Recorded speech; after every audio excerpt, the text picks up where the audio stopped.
Viva a Escola Viva!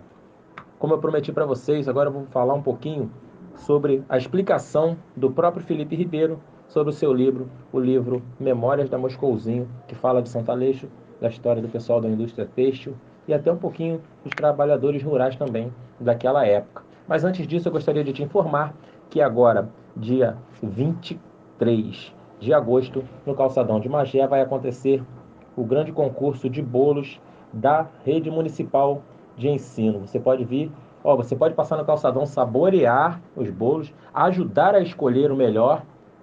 E gostaria de informar que não é escolhido simplesmente porque é o mais gostosinho, não, né? São escolhidos os bolos mais nutritivos, os bolos que tenham qualidade para que todos possam acessar. Por exemplo, tem escola, tem creche que faz o bolo preparado sem lactose, porque sabe que tem alunos com aquela dificuldade na escola, tem outros com sem açúcar, porque também sabe que tem os alunos com aquela dificuldade. É um trabalho específico, não é simplesmente ir para a praça comer bolo, não. É um trabalho voltado para o meu filho, para o seu filho que está na escola, que está na creche. Então eu gostaria que você comparecesse ao calçadão e participasse dessa construção da história do nosso município na área educacional. Secretaria de Educação, cada vez mais fazendo uma escola viva. Hein? E no dia 24, no dia seguinte, comemorando o Dia das Bandas Marciais, vai acontecer o encontro de bandas escolares do município de Magé. São mais de 10 bandas da rede municipal. Estamos aí como regentes o Carlos Mateus, o Alessandro e também a Érica, que estão fazendo um trabalho maravilhoso nos distritos todos da cidade. E algumas bandas convidadas também. A gente vai receber lá no Calçadão de Magé, numa tarde especial de show, a partir das 13 horas, no dia 24 de agosto. 29 começa o festival A Mais Bela Voz Estudantil e também o festival A Voz do Mestre. São alunos da rede municipal e servidores que vão estar fazendo um festival, uma grande, o nome diz tudo, né? Um festival, uma festa da música da comunidade escolar. E a gente aí descobrindo grandes talentos, né? A gente tem descoberto grandes talentos nesses festivais durante os anos que vem acontecendo. Já estamos chegando na quarta edição e mais uma aposta da Secretaria de Educação e Cultura, da Fundação Educacional e Cultural de Magé, que presidida pela professora Alisson Brandão, dirigida pela professora Cristina Bastos e coordenada pelo professor Edir Souza, grande professor também, grande amigo nosso. Aproveitar para mandar um abraço de vocês. Eu gostaria de falar aqui mais um pouquinho onde eu tô. Caraca, por falar de Fundação Educacional e Cultural de Magé, hoje foi um dia muito especial, né? A fundação esteve na escola Manuel Francisco da Silveira, lá no Gandé, em Santo Aleixo. Emocionante, hein? Lá também descobrindo talentos e passando um pouco da experiência educacional e cultural para aquela comunidade escolar. E é sempre emocionante onde se passa a fundação, passa a emoção junto.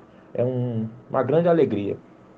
Eu vou começar agora com vocês um pouco da história do livro contada pelo próprio Felipe Ribeiro. Vamos lá? Começa assim. Ao analisarmos as diversas formas de organização e lutas dos trabalhadores rurais e têxteis de Magé, entre 1956 e 1973, conseguimos mapear os diversos partidos, grupos e instituições atuantes no mundo do trabalho na cidade. Conforme apontamos ao longo desta tese, estas experiências realçaram junto aos trabalhadores uma certa noção de cidadania, bem como um forte estímulo à participação popular na política. Acreditamos que essa noção foi sendo construída a partir de questionamentos sobre condições de trabalho inadequadas, do aprendizado com lutas passadas e da identificação do sindicato como canal de acesso aos direitos trabalhistas já estabelecidos e de conquistas para novas reivindicações.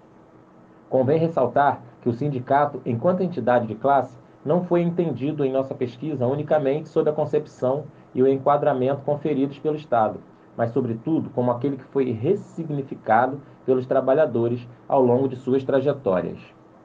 Desse modo, acreditamos que esses referenciais de cidadania foram tecidos e semeados ao longo das experiências do trabalho, mediante um processo de aprendizado e acumulação política, contínuo e contingente, que foi adquirindo paulatinamente mais força, extrapolando a seara das atividades estritamente laborais.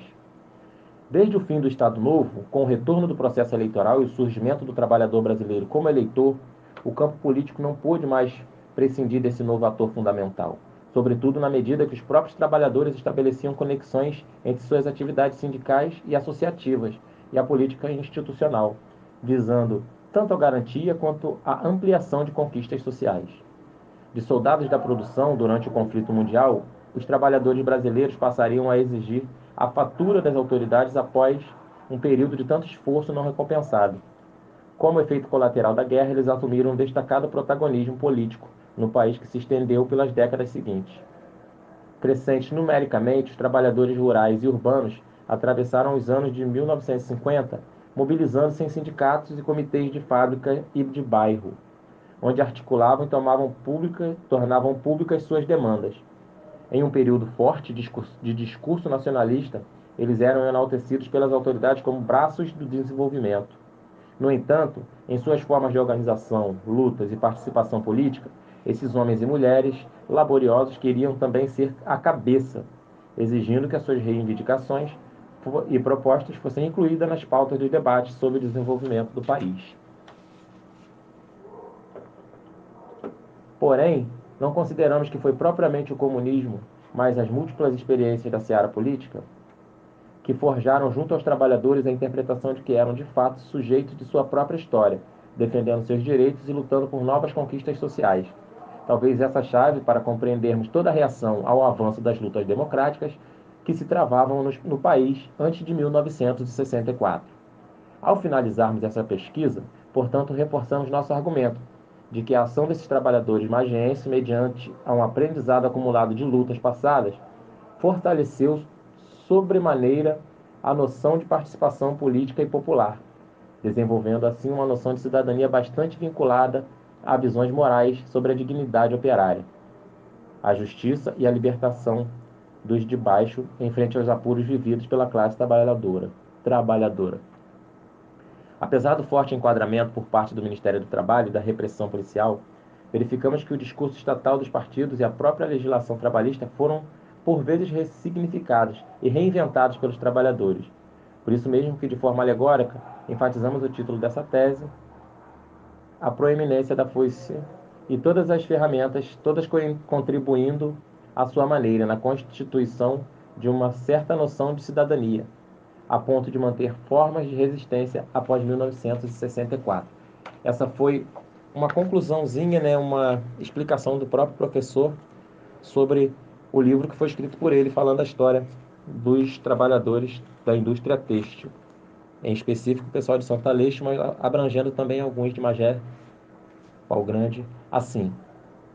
E eu queria convidar você para passar na biblioteca Renato Peixoto dos Santos, que lá tem esse livro, Memórias da Moscouzinho, que é o livro do Felipe Ribeiro, que você não vai perder, você vai ter uma ótima leitura, vai ter uma literatura de qualidade, falando de um tempo importante da história de Magé.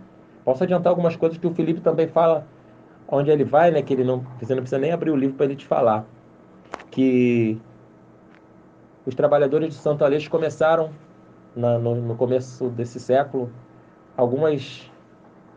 conquistaram algumas coisas que viraram conquistas nacionais logo depois, né? Como, por exemplo, na época, o abono de Natal, que se transformou nacionalmente no 13º, e a folga merecida anual, né?